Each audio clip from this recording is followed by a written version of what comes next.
I want to start off with saying things are not always as they appear.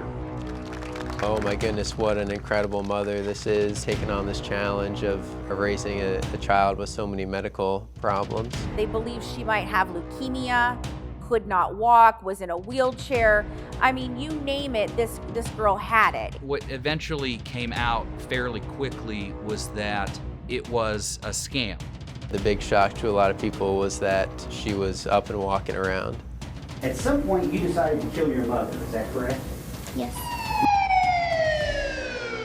Dee Dee Blanchard had been stabbed multiple times in the back. Very brutal, extremely brutal, and almost a severing of her head. I'm sorry that I lied to you from the beginning. I'll tell you the truth all now. Breaking news now, 2 people charged in the murder of Dee Dee Blanchard, including her daughter Gypsy and her boyfriend Nicholas Godejohn. Okay, I'll admit it. I did actually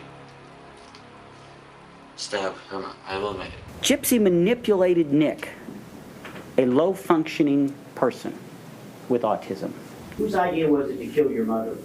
Mine. I don't think we're ever going to get the full story from either one of them as to what actually went down. So the question is, who's the mastermind?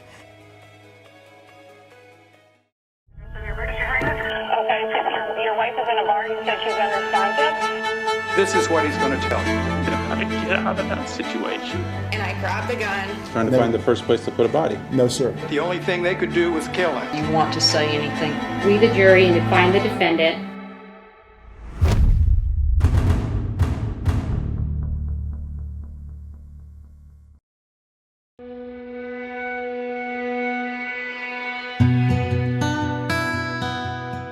I think, we live here in a generous community, Springfield, that likes to look out for one another.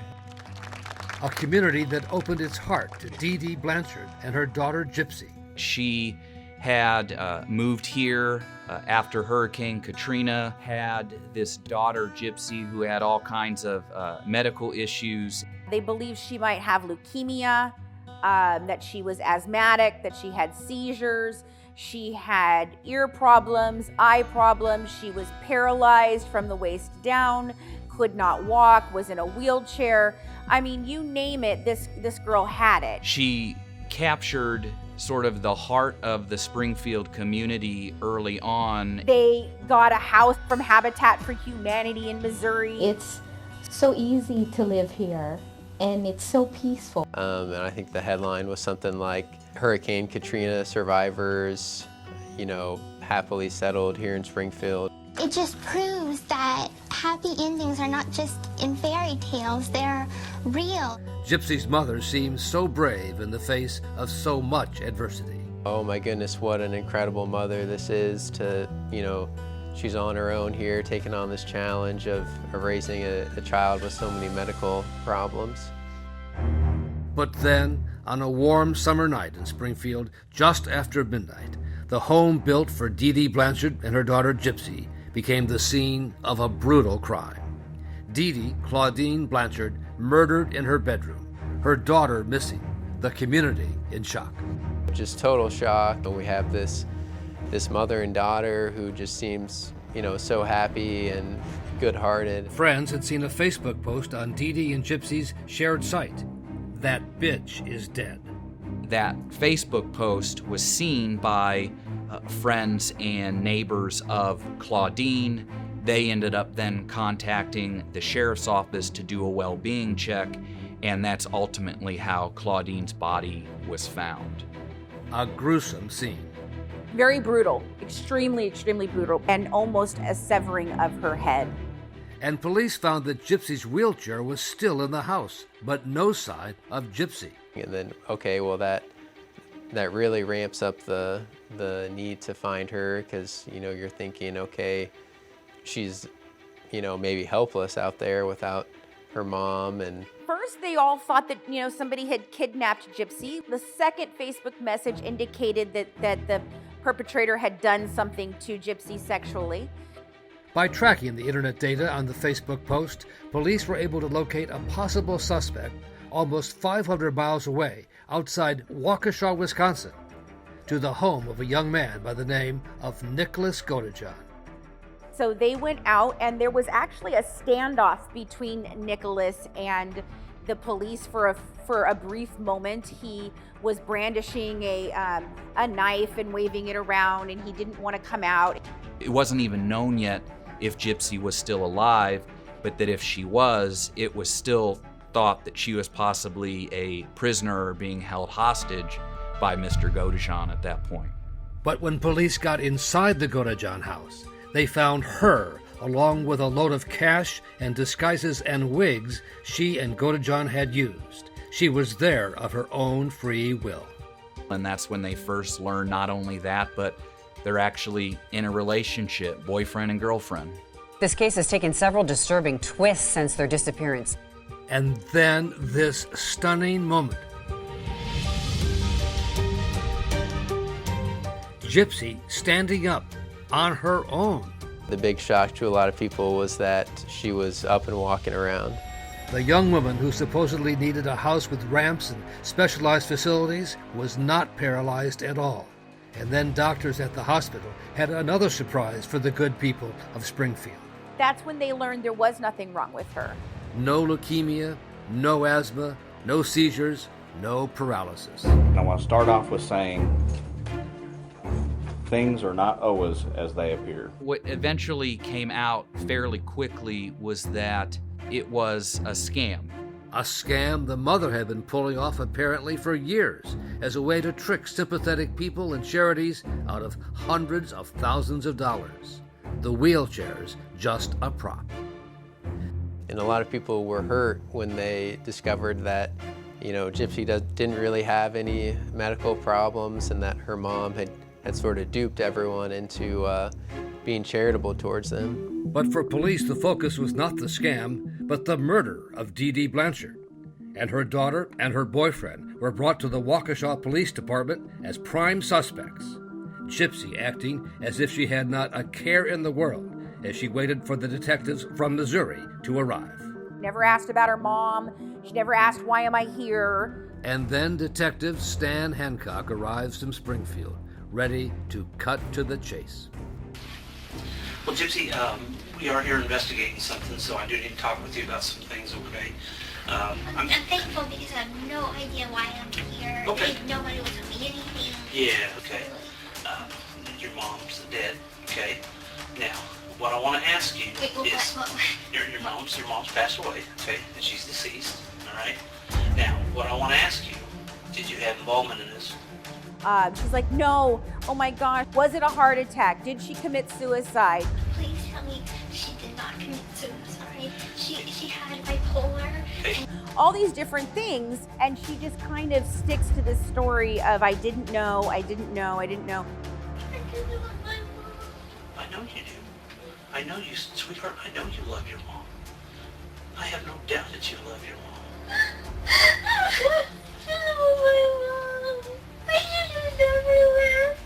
I should have never. Good. Listen to me, okay? I know you love your mom. And don't you think your mom loves you? Don't you think your mom just is worried about you? Loves you? Okay? But we gotta get down to the bottom of why. Okay? I honestly didn't do anything to my mama. Who did?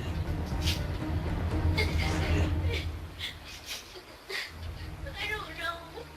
But that was a lie, like most of her life.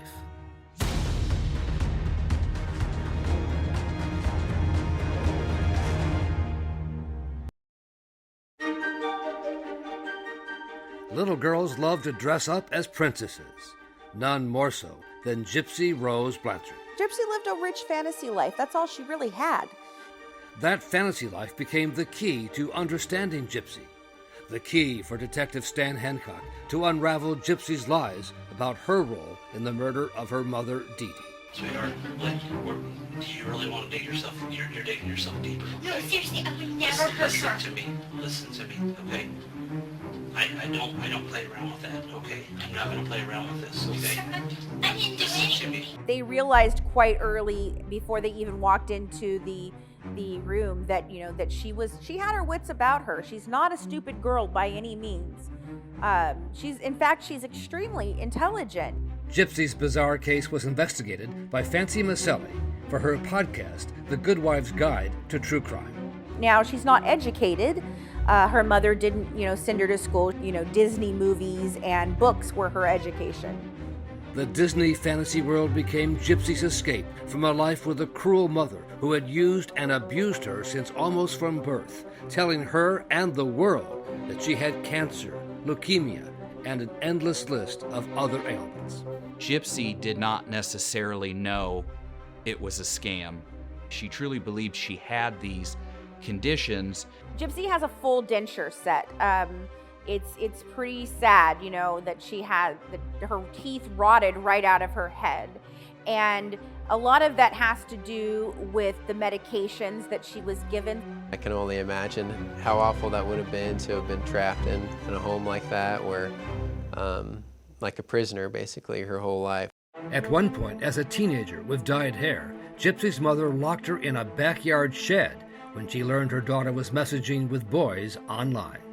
In this shed is nothing except for a toddler bed. According to Gypsy, she was told that, you know, if you don't do what I'm telling you to do, I'll put you in there and you'll never come out again. Gypsy wanted freedom. She didn't want to be under her mom's thumb anymore. It was when the premiere date for the Disney film Cinderella was announced that Gypsy asked a boy she had met on a Christian dating site to come to Springfield, Nicholas Godejohn. I invited him to come in March to see Cinderella with me.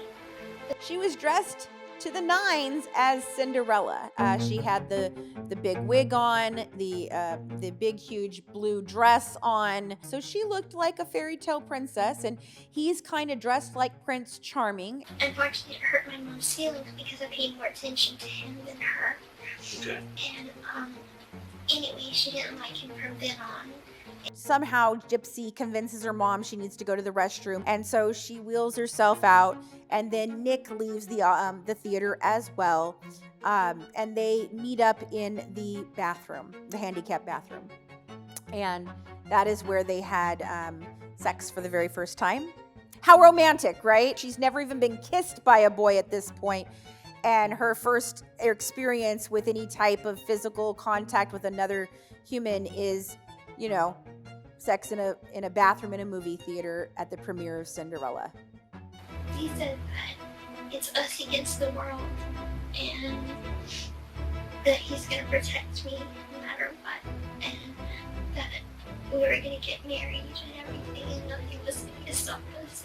So now, after almost 2 hours of lies, Detective Stan Hancock was finally, slowly getting the truth out of Gypsy. That it was then, after Cinderella, that the plan to murder her mother began to take shape. But why did Nick hurt her? Now's the time to be truthful, sweetheart. No more lies. The only reason I can think of is because he wanted me to himself. Okay. Because my mom kept on getting in the way of us being together. Sure she did. She didn't like Nick. She didn't want her little baby girl to grow up. She wanted to keep her little baby girl young, didn't she? The truth of it really began to come out. Detective Hancock did a great job of sort of establishing a rapport with her and not being judgmental, not being aggressive, because those are the types of things that can cause someone to shut down and not provide information. I'm sorry that I lied to you from the beginning. I'll tell you the truth all now. Okay. I'm proud of you. I'm proud of you. I love him so much, but maybe you can't help now. For his silent ways. He killed my mom. She finally said it. He killed my mom. And then Gypsy began to describe how she helped Nicholas sneak into her house late that night, handing him a knife she had stolen for him at Walmart. What was your mom doing at that point? Was she asleep? She was asleep, and I got up to use the restroom. And at that point, he had put me in the bathroom, and he had locked the door. Okay. And he went to my mom's room, and I heard her cry. I heard him scream for my name. You heard your mom crying. You heard your mom crying. And you heard your mom calling out your name. Mm-hmm. And scream. She was screaming. Can you Yeah. describe her screaming to me? I know that's an awkward question, Startled. but okay. And then she kept screaming louder and louder. And then she had said, Gypsy, Gypsy. I think I knew what he was doing. At that point, you knew what he was doing. I knew what he was doing. And your mom was hollering at you for you. But I was too afraid to go because I was afraid he'd do the same to me. And then she said, into her bedroom. In shock. And then he took me to my bedroom. And he made me take off all my toys off the bed. So it made you take all your toys off your bed. Okay. And he raped me. And he raped you. But Detective Hancock was skeptical, taking photos to document what Gypsy said were the bruises she suffered at the hands of Nicholas Godejohn. As babyish as she sounded and often acted, Detective Hancock realized he was talking with a young woman who was a practiced liar. She's calculating, she is manipulative, and these are all things that are created by what her mother taught her and did. I'm asking you direct and straight. You don't think he's going to tell me that you had anything to do with your mom's killing? And this is the time to be honest, because like I told you, walk out that door. He has a romantic notion of us doing everything together as a team, but I didn't want this. I wanted my mom and him to... So did you kill your mom? No, no sir. Did you help No sir. Nicholas kill your mom? No sir. No sir. Did you have knowledge that Nicholas was going to kill your mom before he did it? No sir. She truly believed she was going to get up and walk back out of there. But down the hall, her boyfriend Nicholas Godejohn was about to tell a much different story.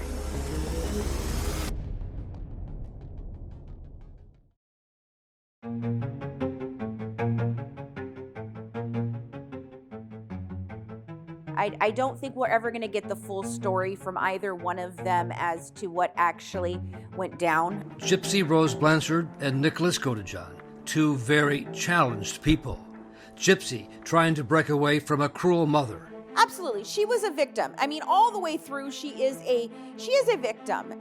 Nicholas, socially awkward but looking for love. We came to learn he did have autism, in that he was living at home with his parents and was primarily had this entire life and personality that was lived exclusively online. And as they went into hiding after the murder of Gypsy's mother, staying in this motel, waiting for a bus to take them to his home in Wisconsin, the two lovebirds cooked up a plan to avoid getting caught. Mr. Godejohn thought he was going to get away with it. They had planned to mail the murder weapon and a glove from Springfield back to Mr. Godejohn's house prior to getting on the bus. Before they ultimately left, they had come up with a pre-planned story for what to say should they be caught and asked what happened. Hello. You've been here a long time waiting on me to get here? Oh my gosh, have I ever done? It did not take long for Mr. Godejohn to abandon the pre-planned story that he just sort of stole Gypsy in the middle of the night. Detective Angela Mahoney played on the young man's feelings for Gypsy to get him to implicate her. And you love her?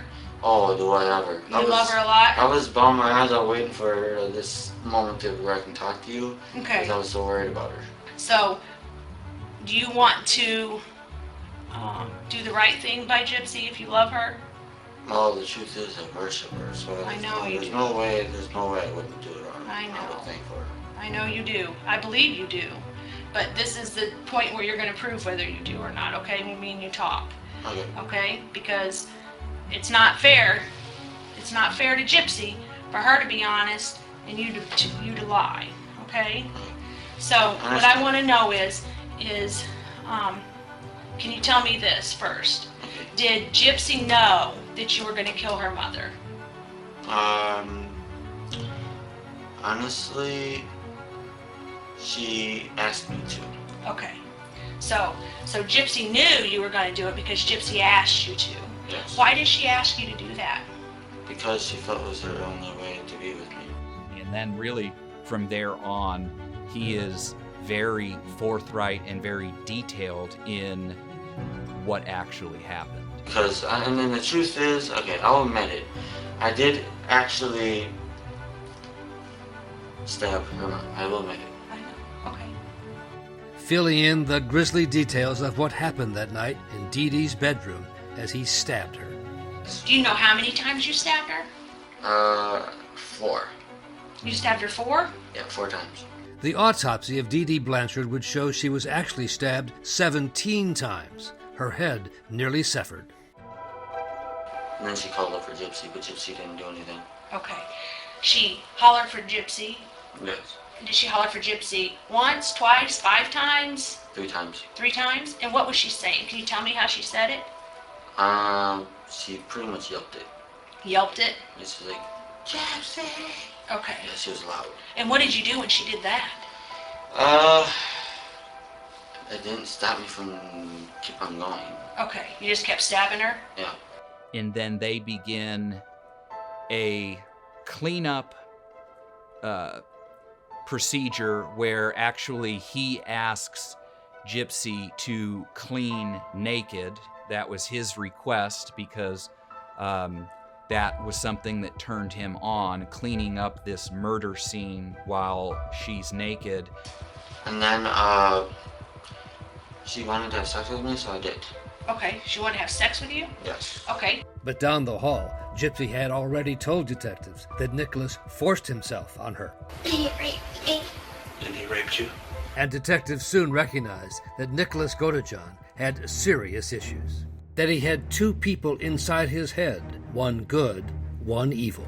The one who actually did all this, the thing is, the good side of me, originally refused to do it. Okay. And that's the reason why it was instant that it happened right away. Okay. Because my evil side is what actually did it. Okay. An evil side with a name, Victor. So Victor is one of the characters that Nicholas made up.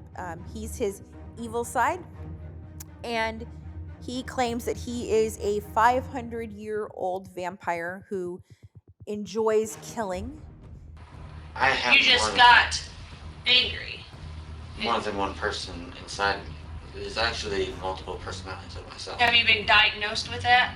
I probably should be diagnosed with it because it happens. The thing is, I used to take medication because I used to hear voices in my head. Right. Well, you seem like a pretty honorable person, and you love Gypsy, so, I mean...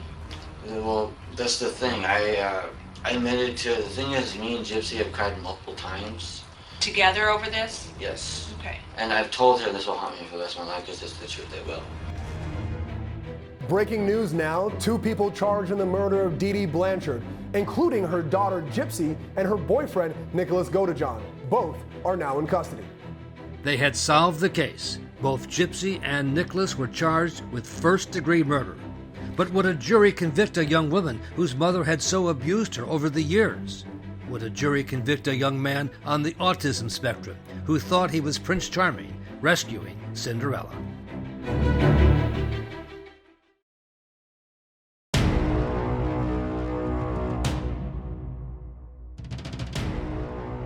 This is a tragic event surrounded by mystery and public deception.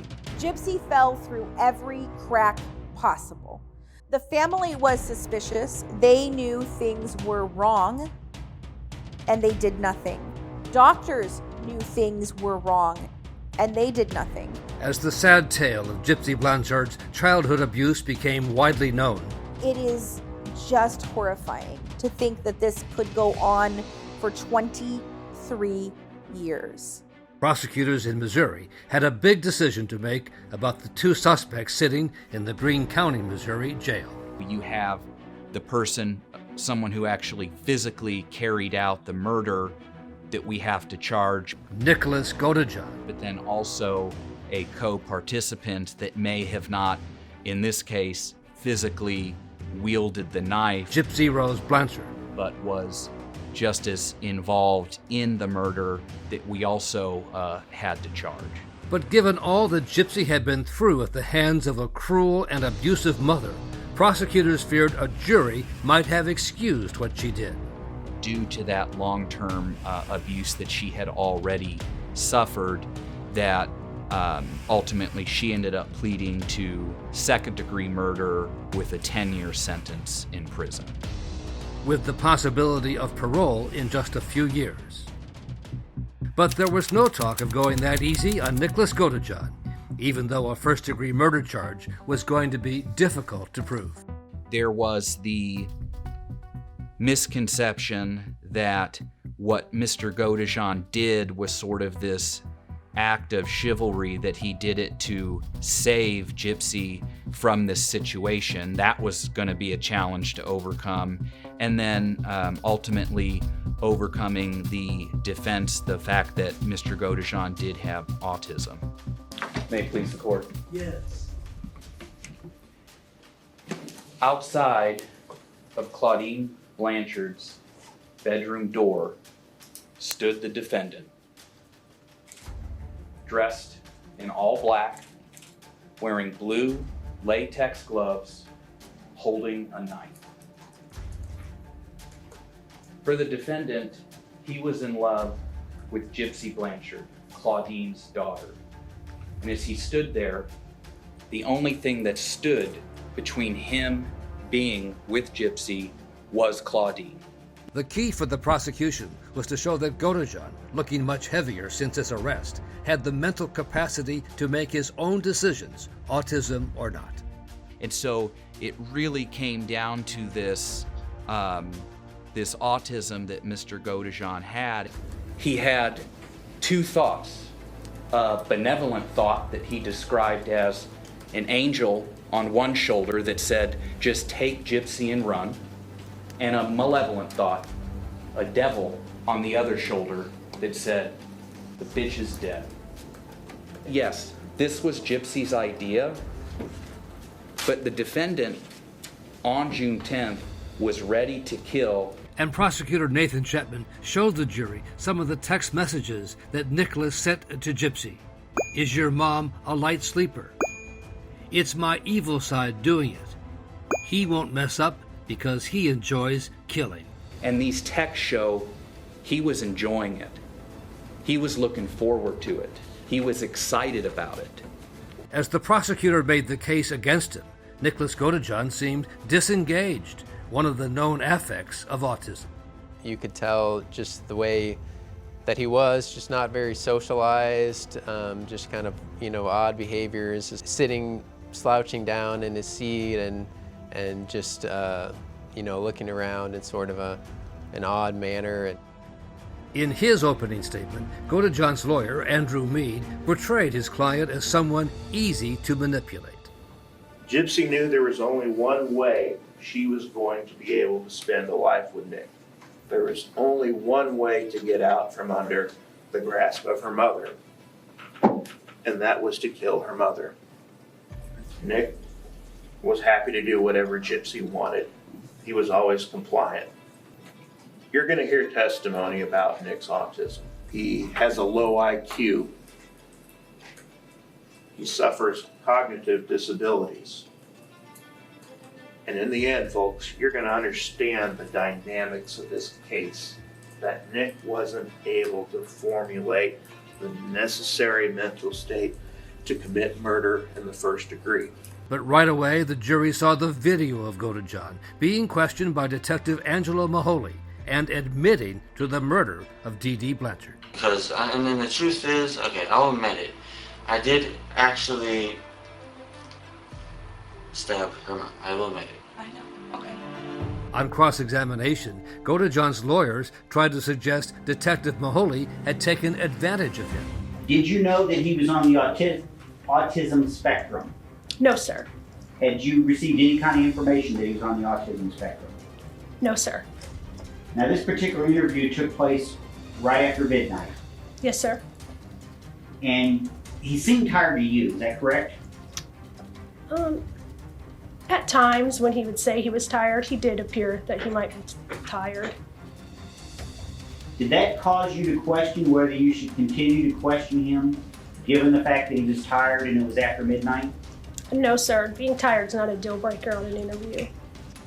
But Godejohn's case was not helped when the jury saw a jailhouse interview he did with a TV reporter while he awaited trial, when he wasn't tired, and also admitted to the murder, describing his deliberations. The darker part of me was also in love with the darker part of her. And because of it, the thought was, excuse my French, but it basically said, this bitch is dead.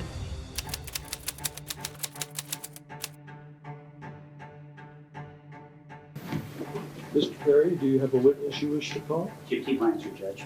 Gypsy was called by the defense, not the prosecution. She was to be their star witness, trying to save her prince, starting with a scathing denunciation of her mother. Why were you in a wheelchair in June of 2015? Because my mother forced me to be in one. Was there a time between when you first were put in a wheelchair and June of 2015 that you figured out that you really didn't need to be in a wheelchair? Yes. When was that?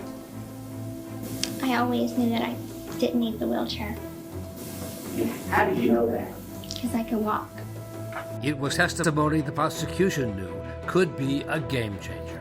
We all knew she was somewhat of a sympathetic figure at that point, and there was a concern that that would potentially create a situation where a jury may again think that Mr. Godejohn did what he did to save Gypsy from these awful conditions that she was in fact in.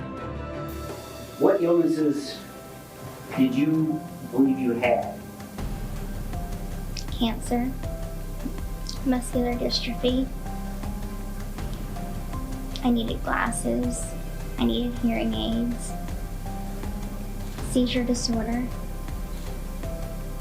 And I can't remember what else. And when did you figure out that you weren't actually sick? I started to piece things together when I was about 19 years old. Then I didn't understand the full extent of how healthy I was until after I got arrested. Why did you not tell doctors that you knew you could walk or you didn't believe yourself to be ill during the time that you were doing this? I didn't think that anyone would believe me. I thought they would eventually tell my mom, and that would make my home life even worse for me. I feared her more than I feared anyone else. And Gypsy testified she paid for everything. Bus fare, motels, even the murder weapon was the knife she stole from Walmart. She also admitted that she, not Godejohn, posted the Facebook messages. Why would you make that post claiming to be Nick? I wanted her to be found. I wanted the cops to find her body. Godejohn stared intently as his one-time girlfriend did her best to save him. Gosh, it looked like he was looking directly through her. You could tell she was terrified. When you see the pictures of Gypsy and Dee Dee together, she just looks like a little child, with oftentimes wearing a little hat. And then when you saw her on the stand in Godejohn's murder trial, I mean, she's a woman, definitely a grown-up. And then finally, the pivotal question from Godejohn's lawyer, Dwayne Perry. Whose idea was it to kill your mother? Mine. Why did you want to kill your mother? Because I wanted to be free of her hold on me. And with that, the defense now hoped the jury would see the victim, Dee Dee Blanchard, as the person who should really be on trial.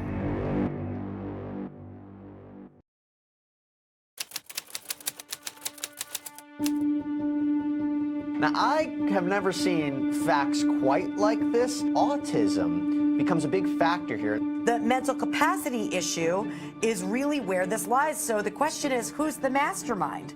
And it was vital for the defense to show Nicholas Godejohn was not the mastermind. That was the role of their final and only second witness, clinical psychologist Kent Franks. Have a seat, okay? He has an autism spectrum disorder. His ability to perceive reality is tenuous. He had a psychotic episode when he was 13 years old and hallucinated and talked about hearing 7 or 8 different kinds of voices. You just got angry. More than one person inside of me. There's actually multiple personalities of myself. But it would become a battle of the experts, with the prosecution putting its own clinical psychologist on the stand, Dr. Robert Denny. Did you find the defendant to be intellectually impaired? I did not. And then Dr. Denny used the surveillance footage of Godejohn and Gypsy to bolster his opinion. Godejohn cool when they were told there were not enough seats on the bus they wanted to take back to Wisconsin. What's striking to me is that he did not blow up. He did not react angry or frustrated or which is something that would be very common with somebody with autism. And then the interaction between Godejohn and Gypsy. Because you could see where they got in and out of the cab and would walk in and walk the other way. He would hold the door for her. When they walked by on a sidewalk, he was leading, she was following. It looked very normal to me. Dr. Denny was the last witness the jury heard, the last word on Nicholas Godejohn's mental capacity.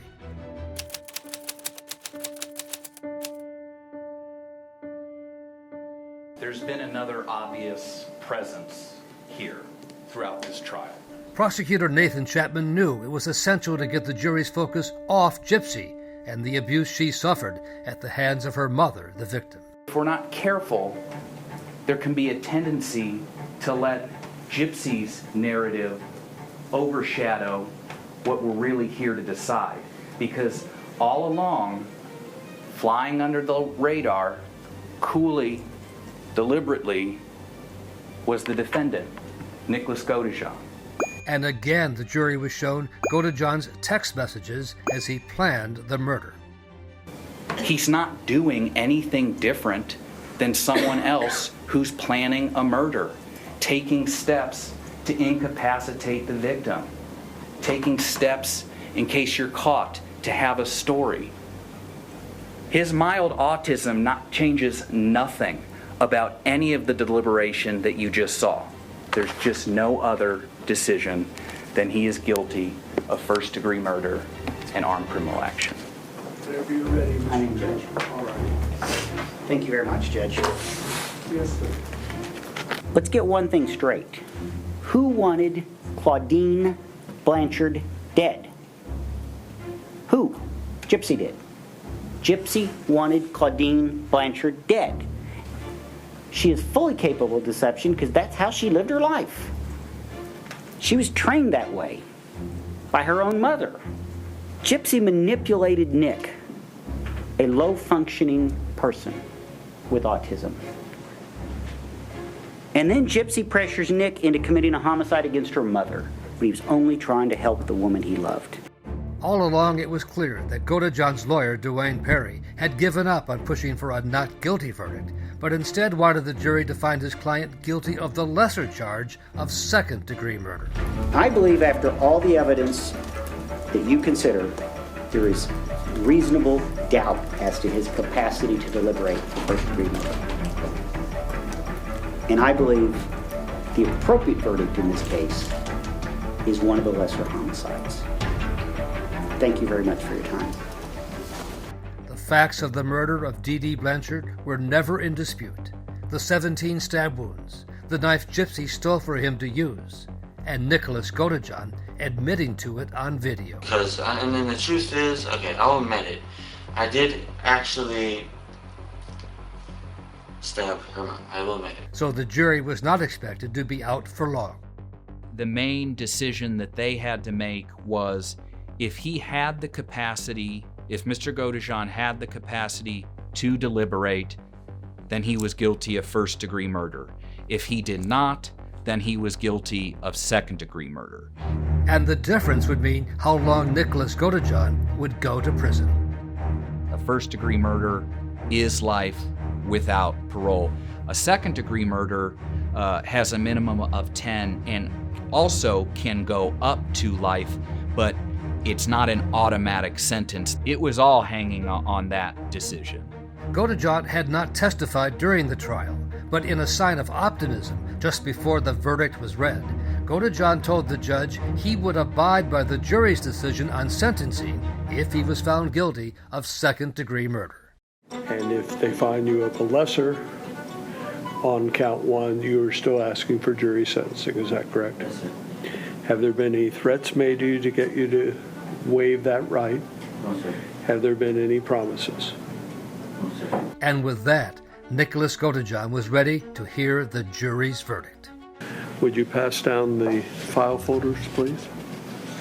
Which narrative had the jury come to believe? Who was the mastermind? Gypsy manipulated Nick, a low-functioning person with autism. Whose idea was it to kill your mother? Mine. His mild autism changes nothing.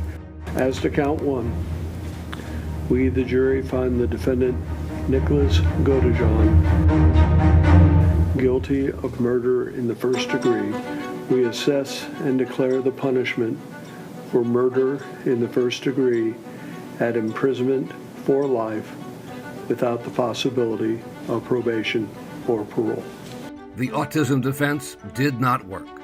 While Gypsy will be eligible for parole in the next few years, Nicholas will spend the rest of his life behind bars.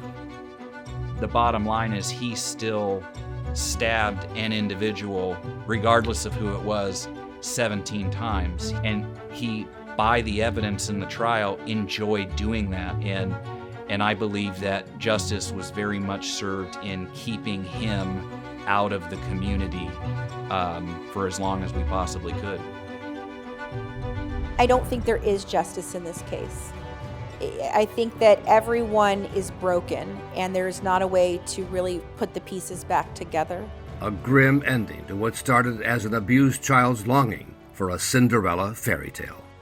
It just proves that happy endings are not just in fairy tales, they're real. Not on this day, not in this courtroom.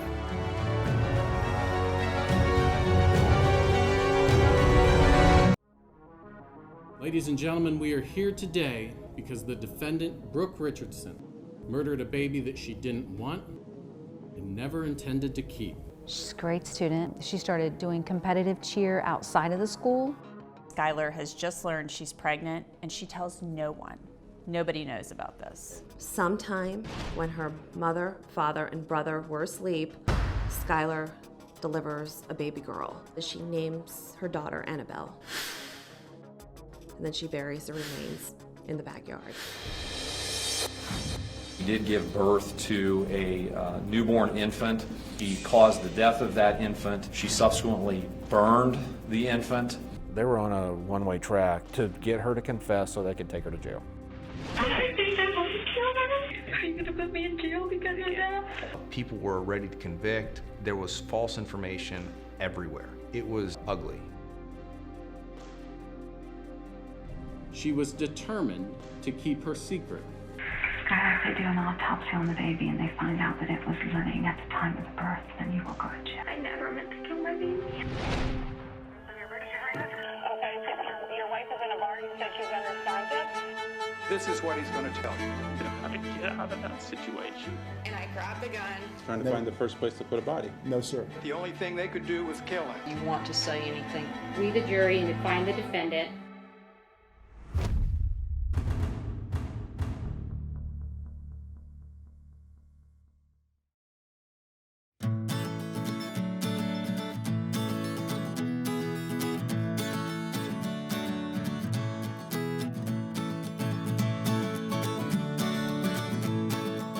Small town USA, it's a pretty tight-knit community.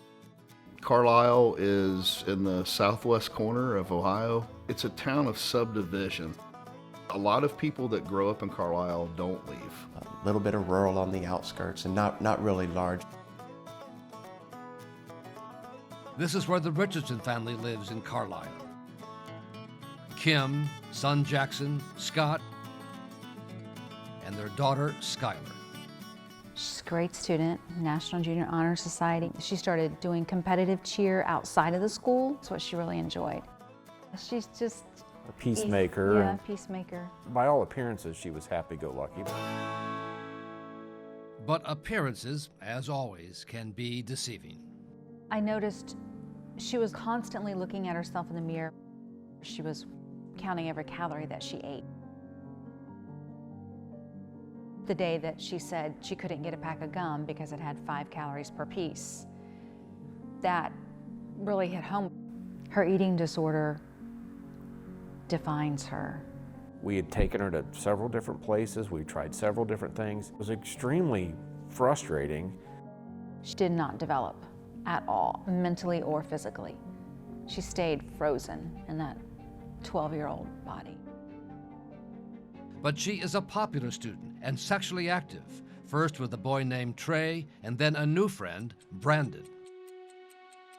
In the spring, I noticed that they were getting very close, and that's when I had encouraged her to get on the pill. That's when I made her appointment for her to go to the doctor. I went with her. I sat in the lobby. She went back by herself. When she came out, I could tell that she had been crying, but I wouldn't say that she was horribly shaking or upset. I could just tell that she'd been crying. She kept everything a secret. She always has. Skyler's secret this time is a big one. She is 8 months pregnant, weeks away from giving birth. Skyler did not want to have to deal with her mother's wrath during her pregnancy and thought that she could get through school and then tell her mom that she was pregnant and then have a normal delivery process. I absolutely had no idea. I just thought that she'd gained weight. Skyler believed that she had time. Most teenagers are naive. They put out of mind what they think they can do the next day or the next week, and they just live in that moment. And her high school senior prom was just 9 days away.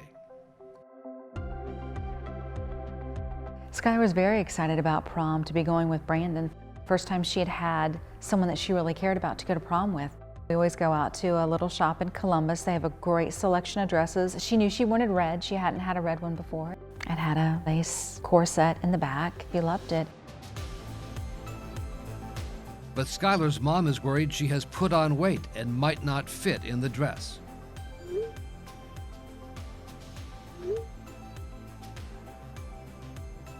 I always get stressed out because if her hair's not right, you know, with girls, they've got hair, nails, makeup, the whole thing. She wasn't exactly happy with herself, but she never is. Prom night is a disaster. It's supposed to be the perfect night, but she's having major cramping. And she's even mentioned it to Brandon that she has the worst cramps she's ever had. Skyler is in a lot of pain at prom because she's in labor and still just plows through and goes forward with it. Skyler keeps her secret from everyone. And then the next night, back home, Skyler makes a decision that will change her life forever. Sometime when her mother, father, and brother were asleep, Skyler delivers a baby girl. She says she delivers it in the bathroom on the toilet. I mean, I still can't believe that none of us woke up. She says the umbilical cord is not attached, the baby is not breathing, it doesn't have a heartbeat. I have no doubt it was a stillborn. There's no way that we wouldn't have heard or the dogs wouldn't have reacted or something. And then takes the baby down the stairs into the garage, gets a garden trowel. She names her daughter Annabelle, and then she buries the remains in the backyard. It was very, very hard knowing that she had her own private funeral for Annabelle in the backyard. Much later that day, Skyler sends a text and a photo to her mother from the gym. "My belly is back." And to her boyfriend, Brandon, saying she's so happy, without explaining why. And she tells no one, not her mom, not her brother, who's her best friend, Not any of her girlfriends, certainly not her father. Nobody knows about this. But this would be a secret that would not keep.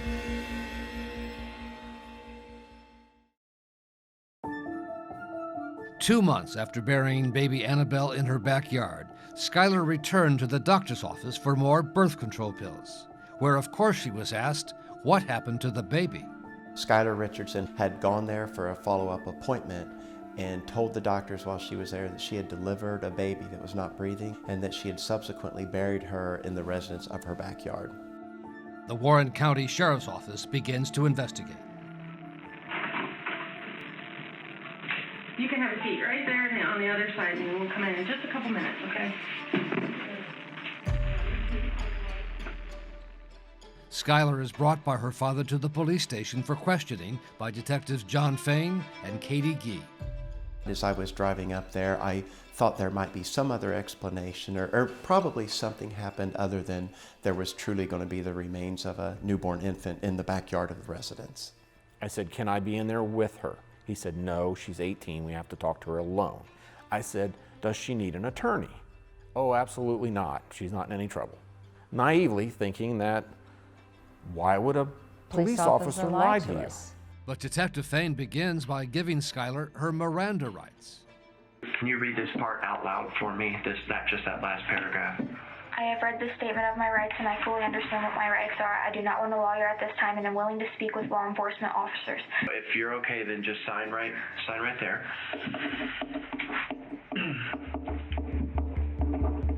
There's no way other than just to come out and say it, okay?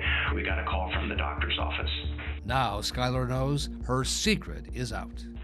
My parents are going to kill me. I didn't want to tell them. I didn't want to tell them at all. I still don't really want to tell them, but now they're going to know. Without prompting, she says she did not harm her baby, something she will repeat more than a dozen times. I didn't kill Joe. Oh, we're not saying anything like that. That's not why you're here today. We're not saying that. Did you say her? Okay, it was a girl. What do you do then? I stayed there with her for a little bit. I tried to see if maybe she'd wake up, but I had to bury her. And I think am I going to be in trouble for that? I know it wasn't For right. trying to see if she could breathe, and then I had to bury her. Why do you decide you have to bury her? I couldn't tell anybody. Because you hadn't told anybody and you still didn't want to tell Is anybody? that really bad? I didn't. I loved her. I didn't mean any harm to her. It's not for us to say. Are you going to put me in jail because of that? No, I'm not. That's not why I'm here today, to try to put you in jail. We're still just trying to find out what happened, okay? Did you know where you would bury her? I just wanted to bury her in my backyard so we could put flowers on her. Okay. At this point, had no idea what was going on. Can I talk to my parents? In just a minute, but I've got to step out just real quick and I'm take not a phone gonna call stay the night. Oh, honey, you just take a deep breath, okay? I'm gonna stay in here with you, okay? Detective Vane finally comes out and tells us sort of a synopsis of what happens. We're in shock. I just checked out. I couldn't feel my body. I have very little memory of what transpired. Just be honest, what's gonna happen? I don't know, okay? I'm in here observing. Jail? No. You're not going to jail today. No. No, and I'm not going to. Just relax, okay? Listen, just relax, okay? Just relax. I don't want to go to jail. I know you don't. Just relax, I don't okay? have to go to jail, though, right? Listen, I understand that you're sorry, and I understand that you're upset, and I understand that you didn't want this to happen, okay? Just take some deep breaths, okay? Things will be okay. I don't have to go to jail. You're not going to jail. Okay, we're not taking you to jail today. You're not going to jail, okay? So just... What's the worst that's going to happen? Honey, I don't know. This isn't my case, okay? He's talking. He just wants to get some things straightened up so that we can figure out exactly what happened. Are you being 100% honest with us? Okay. I just want everybody to believe me because I don't want to be in trouble. I understand. He says you can go back and talk to her. Doesn't tell us that we're on camera being recorded.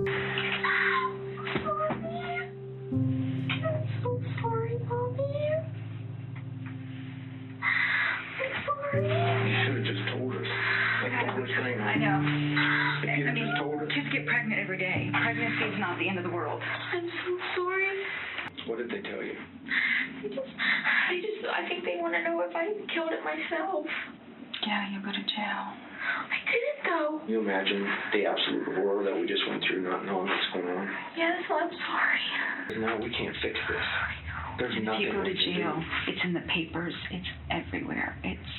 The neighbors have already called me, and I know she was telling me that they're digging up stuff in her backyard. You're going to be on the news, though. Please, you're supposed to support me. I didn't. Skyler, I am supportive, but I'm just saying. Tell you guys. Honey, that is wrong. I know, but I didn't kill her. Skyler, if they do an autopsy on the baby and they find out that it was living at the time of the birth, then you will go to jail. I know I will. The Richardsons' backyard is now a crime scene. It was a nightmare. They had drones over our house. The news people camped out all night.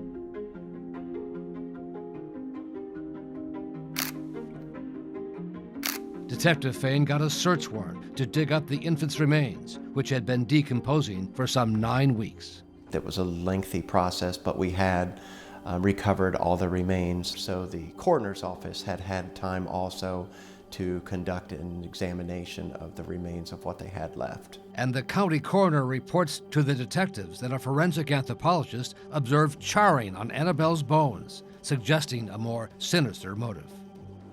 I said, how certain is she? He said, she is absolutely and 100% certain that these bones were burned. It is the turning point in the case, and Skyler is brought back for what would be a pivotal round of questioning. I was told it was only going to be a few minutes. Kim and I are sitting outside. With Detective Brandy Carter joining Fain for the session. And I'm just going to be honest, I don't know how to say it any other way than we know there was more that happened, okay, than what you and I talked about the other day. Skyler's lawyer, Charles Rickers. Skyler holds the hand of the female officers in the room. She did not have a lawyer, her mom and dad weren't present, and she frankly thought that the police were there to help her. And under questioning, Skyler is about to admit something she had repeatedly denied before, that the baby was born alive. If you knew I didn't get the truth, and you still had to carry that weight with you. I'm so sorry. Is it possible that she maybe breathed a little bit, like maybe, before? Maybe. Okay. What do you do with her? I put her in the towel. Okay. Okay. Do you feel like she was breathing when you were holding her and you held her too tight? Okay. I know. It's okay. It's okay. You can't. It's okay. You were trying. I think I'm going to kill her. Okay. Okay. When she just interjects out of the blue, I think I might have killed her. I squeezed her too tight. Detective Carter and I were a little bit taken back by that because we hadn't asked her that, but she just offered that up on her own. What's going through my head right at that moment is that she admitted to killing her baby. And the detectives seek to leave no room for doubt.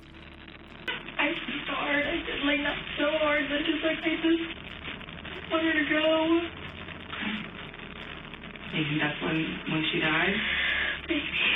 It seemed now like I was speaking with someone who had done the crime that we were there for and was guilty and knew they were guilty. So now I know I'm going to ask questions about signs of life. Did you hear anything like little gurgle sounds, like they'll kind of make a gurgle sound? I asked about gurgling, which was a word I introduced. Skyler had not used that word herself. But it soon became Skyler's word. She made a noise.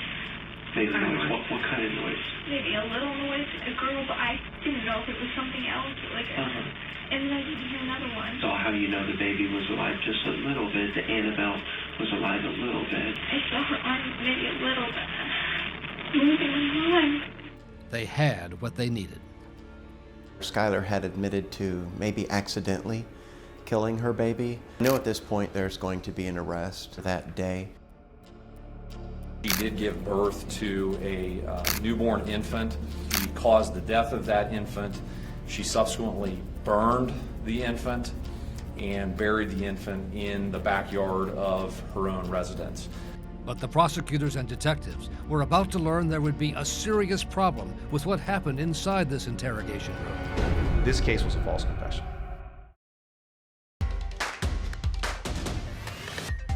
Good morning, everybody, and welcome to Law and Crime. 20-year-old Brooke Skyler Richardson is facing aggravated murder, manslaughter, child endangerment, tampering with evidence, and abuse of a corpse charges in connection with the death of her baby, Annabelle. It became a news media feeding frenzy, known as the case of the high school cheerleader baby killer. You're describing a spoiled, self-entitled teenager who was more worried about vanity than keeping the life of a baby alive. That sounds really horrible. Those are your words.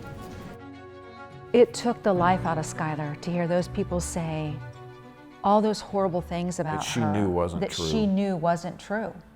And much of the public outrage grew out of the allegation that Skyler Richardson had burned the remains of her baby daughter. That's when we find out how bad this has gotten. The details were so horrific. Did she not just kill her infant, but she burned the remains? The burning issue is what caused the prosecutor to indict Skyler for an aggravated murder. And again, it was something that Skyler seems to admit in her second interrogation with Detectives Fain and Carter, after first repeatedly denying anything to do with burning. Tell me about the fire. What fire? It seemed to be a genuinely surprised reaction when we asked about the fire. There's some evidence to show that there was some burning on her. Did you burn her? I promise on anything I didn't burn her. My dad has lots of bonfires, but I didn't burn her. There was some charring and stuff on some of her bones, so. I didn't burn her. Are you sure? I swear on anything. You're sure? That I'm sure of. I'm sure of. Clearly, when they said something to her about burning, she had no idea what they were talking about. Skyler was sobbing almost uncontrollably, and the detectives continued to press her on the burning because just before they began the interrogation, the county coroner had told Lieutenant Fain that was the finding of their forensic anthropologist, Dr. Elizabeth Murray. He met us there and we're in the hallway just outside the door, and he just wanted to make sure we were certain and clear on the information that the baby's remains had been set on fire. So the doctors know that there was fire of some sort or some kind of burning. They know for certain. So now that I know that I have that, I'm going to be more direct with questions about the fire, and yes, I am looking to get an admission on that part. There's still a lot more that we don't know that we just want. You're so close. Just give us all the truth that's left. I'm giving you all the truth I told you about squeeze. Detective Carter said something about cremating her. Did you possibly try to cremate her? So I wonder if maybe it just was one of those things where you just thought, well, maybe I can do this, and because I think like a cremation, like I'm gonna have some ashes that I can keep of my daughter and keep them. At one point, Skyler finally said, "I think I might have tried to cremate her a little bit."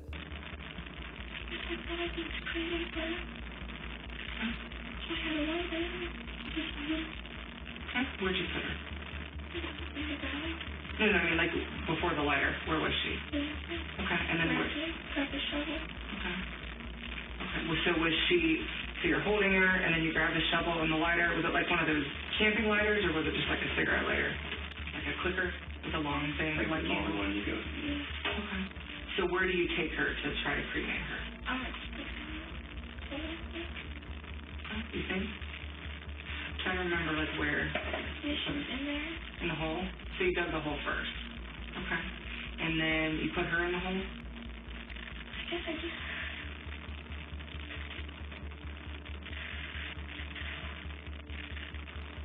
Part of the remains, like did you start like at the bottom, at the top? It is what it is. You can't change it, Skyler. We're not. You're just. I'm scared I'm a good friend. You are telling us what happened. Nothing's going to change what happened, okay? But your intention was to try to cremate her.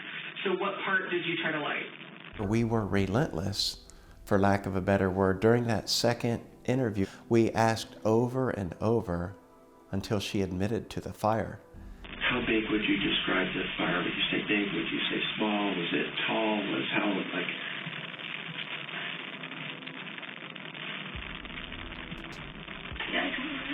How far up did it go? Like, was it like shin? Like, you know, if you want to use like your forearm, was it like this far up? Was it this far up? Do you know how far up the fire went? Okay. What about to her, like chest area, stomach? Maybe. I to try to get it out. What made you decide you wanted to get it out? There was only one problem with this tearful confession of a burning baby, as detectives would later learn. During the time in between the arrest and this trial, Dr. Murray recanted her initial observation. She no longer saw burning.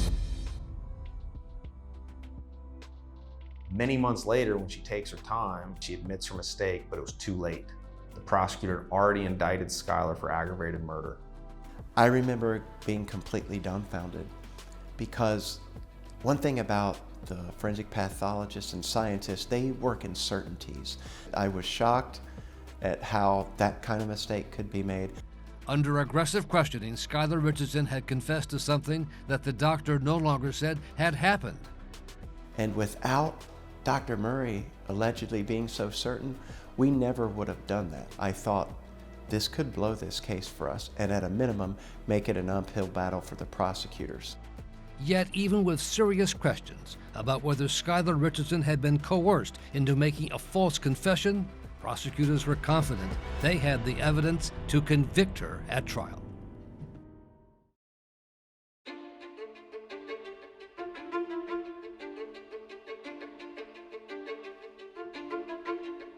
All right. On the court of now session, the Honorable Judge Oda presiding. Remain seated. Case number 2017 CR 33292. We are now going to hear the opening statements. Mr. Knippen, you may proceed. Steve Knippen is the first assistant prosecutor in Warren County. Ladies and gentlemen, we are here today because the defendant, Brooke Richardson, murdered a baby that she didn't want and never intended to keep. She continued to lie and conceal this pregnancy because no one was ever going to find out about the truth of her pregnancy. She didn't start prenatal care. She didn't look at baby clothes, cribs, diapers, bottles. And she didn't research how to give her child up for adoption. She did nothing. And Knippen told the jurors they should accept Skyler's words from the interrogation as the truth of what happened. During this interview, Brooke admitted the following: that her daughter was alive for approximately 5 minutes. She saw her daughter's arms moving a little. I saw her arms maybe a little bit. Heard her gurgle and heard her cry. What is a noise? Make noise. What kind of noise? Maybe a little noise. And just hours after putting her daughter in the ground, she documented her feelings about exactly what was going through her head at that time. I'm literally speechless with how happy I am. We were there for every minute of it. It was very difficult to listen to and portray her in the worst possible manner. It was just horrible. All right, Mr. Richters, you may proceed. This case comes down ultimately to the interrogations. Whether or not the police put words in Skyler's mouth, whether or not the statements Skyler made were true or possible. Now, what is not possible is a child catching on fire by touching it with a lighter. It is not possible. Babies are 80% water. And Richters tells the jury about someone who will not be testifying at the trial, the forensic anthropologist who mistakenly told police the baby's remains had been burned.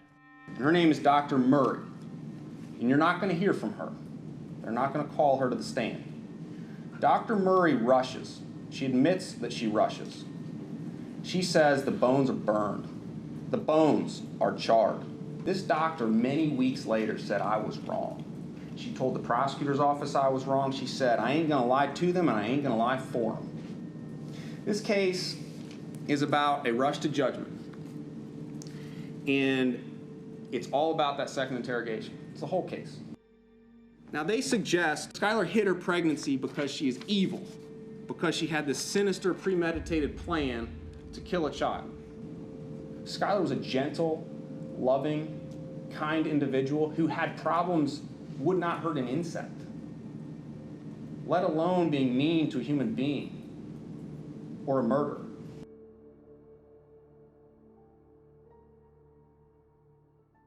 When the prosecution called Skyler's boyfriend, Brandon, to testify, he invoked an Ohio law that courtroom cameras could not show his face.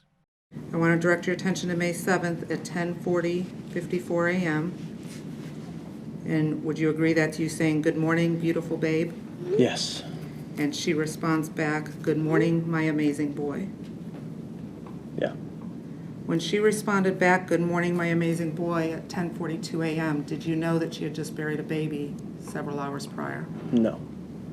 And her response to you at 11:45:11 on May 7th is, "I'll tell you all about it later, but last night was just like the worst ever, and I didn't go to sleep till 5:30. But I feel so much better this morning. I'm happy." Did you have any idea at that time what she was referring to when she said it was the worst night ever? No.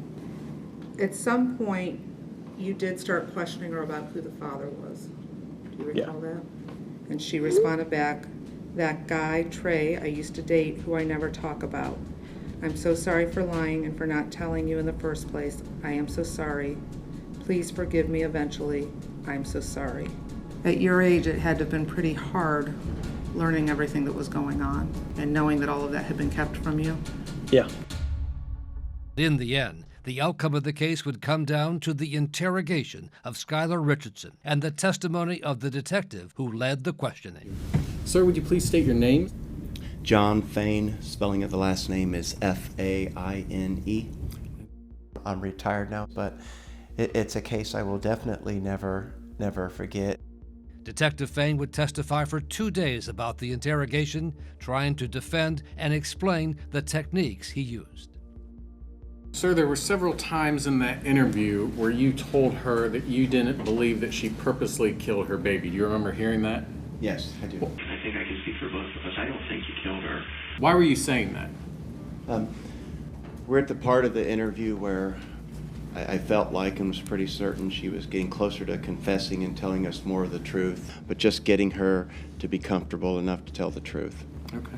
I felt like in the end we treated Skyler the exact same way I would hope if it was one of my children they were treated if they were being questioned like that. But that's not how Skyler's lawyer, Charles Rickers, saw it. Not at all. Good morning. And the focus is very tight on that second interrogation session, in which Skyler confesses to giving birth to a live baby and then burning the remains. I agree that she initially and several times denied that, yes. And ultimately she was broken down, and she said she tried to cremate Annabelle just a little bit, right? Can you define broken down?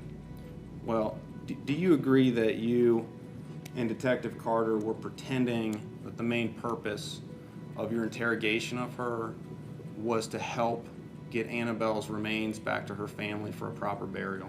And I think about your dad already contacting me, asking could he have her remains so you guys can do a burial. And I feel awful, but none of that can happen because the investigation just keeps going and going because we don't have the truth yet. Would I agree that that was my main purpose? That that's what you led Skyler to believe?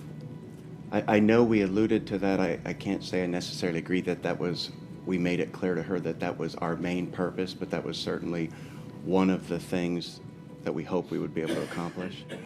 The word cremate was used multiple times by you and Detective Carter before Skyler gave you the word back, is that correct? Yes, the word was used by all three of us, yes. So where do you take her to try to cremate her? But your intention was to try to cremate her. I wondered, well, maybe she was going to try to cremate her. And you and Detective Carter used that theme, cremation, multiple times before she used that word, is that correct? No, I guess I wouldn't say used a theme. The word was used, but I'm not sure what you mean by creating a theme. I guess I don't feel like I had a theme that I was trying to create. But yes, I will agree I used that word several times as well as Detective Carter. After you started to talk about this supposed cremation, you talked about needing to put out this fire, correct? You remember that? Yes, sir. What about someone seeing it? Were you worried about someone seeing a fire back there at that time of the night? You wondered if you'd need water to put out the fire, right? Are you sure you didn't use any water? Yes, sir. Lieutenant Fain, babies are 80% water, are they not? I do not know the exact percentage, but it sounds accurate. I know at least 75. More than adults? Yes, sir. Unlike a number of false confessions, we had something in this case that we could prove was scientifically impossible. But like the fire, issue, you and Detective Carter refused to accept that Annabelle was dead upon delivery. Is that true? Refused to accept that she was dead upon birth? Yeah, you denied Skyler those statements that she'd repeatedly made, 29 plus times. We don't refuse or accept. We're there merely as investigators. And as we all saw, even her parents who've known her for 18 years, he said they have trouble telling when she's lying or not because she does so much. All eyes in the courtroom are now on Skyler. Was she a practiced liar or a confused teenager up against a pair of skilled interrogators? If you're convicted of the highest, the most severe count in this particular case, the judge has no ability to do anything but sentence you to life in prison.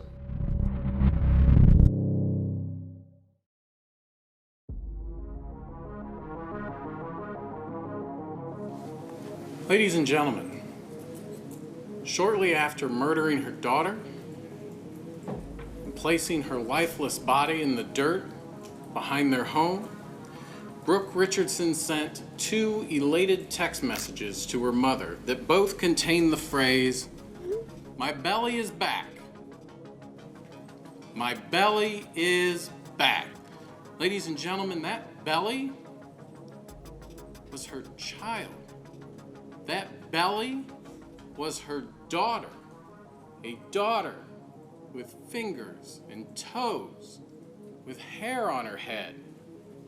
There's only one reason that you wouldn't ask for help at that point. Only one reason you would force yourself to give birth in silence. And that's because that child was never going to see the light of day. Any mother in that situation, if they believe that their baby is in trouble, if they believe that their baby is in danger, would be begging for help. What does Brooke do? Nothing. If you want to know how she truly felt about her daughter after just putting her in the ground, what was her reaction before she was ever charged, before she ever spoke with the police? Back when she thought she got away with everything, how did she feel? I'm literally speechless with how happy I am. We were very worried that Skyler would deteriorate throughout the trial process, just the mere stress of the situation. She would just check out. She made it a conscious effort not to show. That She was checked out. the Charlie, they told her, you cannot. just need to keep your head up, look straight ahead. And she did her damnedest to do it. Her lawyer, Charles Rickers, now asking the jury to consider why the prosecution stuck by its story that the baby had been burned. Why'd they do it? Why would they come in here and tell all of us that this cremation and fire should be trusted? Why'd they do it? If they knew, they know. They know it's not possible. We all know. Our common sense tells us it's not possible. Science tells us it's not possible. Because they know that if you have reason to doubt what Skyler said about cremation and burning, then you have reason to doubt the other things she said that the detectives told her to say about signs of life. Well, we know in this case the odds are actually 0 that you can light a baby or a human being on fire with a lighter. It is impossible. If you have reason to doubt the burning, you have reason to doubt the signs of life. That addressed the most serious counts: aggravated murder, involuntary manslaughter, and child endangerment. The 4th count for the jury to decide was abuse of a corpse. And it is still a very serious felony. A conviction on that would label Skyler a felon. Women who kill their children, we've read about it, we've heard about it, throw them in dumpsters. They try to distance themselves from the body, throw them away in trash cans, like towels. Skyler named her child. She put her in a gravesite that she could see from her bedroom window and kept her close, put flowers on her grave and marked the grave. You have to fight for Skyler. And this is the hardest part of any case, and that's passing the burden of Skyler on you. I trust you'll find her not guilty. The jury of 7 women and 5 men begin their deliberations just before noon. When you're waiting for a verdict, there is no way to properly prepare anyone for that feeling. It is the most intense moment of your life. She's either going to prison for the rest of her life or she's going home. The jury deliberates 4 hours. I think we were all shocked by how quickly it came back. Families start piling in the gallery.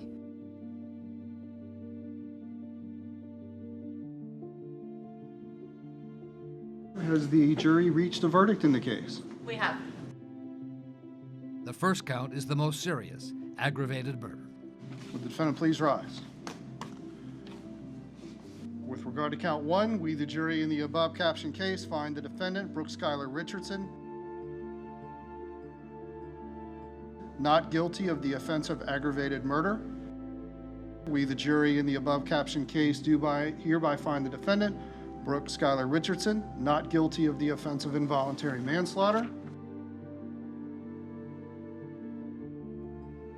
We, the jury, find the defendant, Brooke Skyler Richardson, not guilty of child endangerment. It does say we further find the defendant did not cause serious physical harm to the alleged victim, but that finding is not necessary as a matter of law. Verdict form number 4, we, the jury in the above captioned case, find the defendant, Brooke Skyler Richardson, guilty of the offense of abuse of a corpse. It is the least serious of the 4 counts against her. She knew what she had done was wrong, but she knew she was not guilty of the other charges. She could breathe again. If I could describe my feeling after the verdict in one word, it would be relieved. I was just so happy for Skyler. I just can't imagine what she was going through, facing potential life in prison. But she still faced sentencing for the abuse of a corpse charge, with a potential of up to 3 years in prison. I think justice was served with respect to, I think our system works. Court's in recess. The jury has a job to do. It's certainly not an easy job, especially with an 18-year-old girl facing 25 years to life in prison. The prosecution had a tough task, so I believe she got a fair trial. The next day, facing the prospect of going to prison, Skyler Richardson decides she will speak publicly for the first and only time. Thank you, Your Honor. I would do anything and above that you ask, and I understand, and I just wanted to say how sorry I was. I can sometimes be selfish, but I would like to think that I've become better in the knowledge that I've upset everyone and hurt so many people with what I've done, and I'm forever sorry, and I'm so sorry. I'm really, really sorry, and I understand, and thank you. You know, I have a daughter about your age, Ms. Richardson, and I have a granddaughter about the age that Annabelle would be right now. In all of this mess that we have with this case, I think what often gets overlooked, Ms. Richardson, is just how precious life is. Your life, Annabelle's life is precious, and it should be protected, and it should be guarded in all respects. And I have reviewed all of the expert reports in this case. I listened to the expert's testimony. I firmly believe, Ms. Richardson, in fact, I know in my heart that if you would have made different decisions in this case, Annabelle would be here today. And I know that might be difficult for you to hear, but I think that your choices before birth, during birth, and after show a grotesque disregard for life. But after the harsh lecture, a light sentence. I'm going to place you on 3 years of basic supervision, which means that you are going to be going home today. But there was one more decision for the judge to make. The Richardson family would like to bring closure for Annabelle and give her an eternal resting place. So we would request that you give the Richardson family Annabelle. Mr. Richardson, do I have your word that those remains are going to be buried properly? Absolutely, sir. I am going to order that the remains of Annabelle be released to the Richardson family. I am going to hold Mr. Richardson to the promise that he made here today, and if he does not keep that promise, he will answer to me in that regard. Good luck to you. We are in recess. Thank you, Your Honor. All right.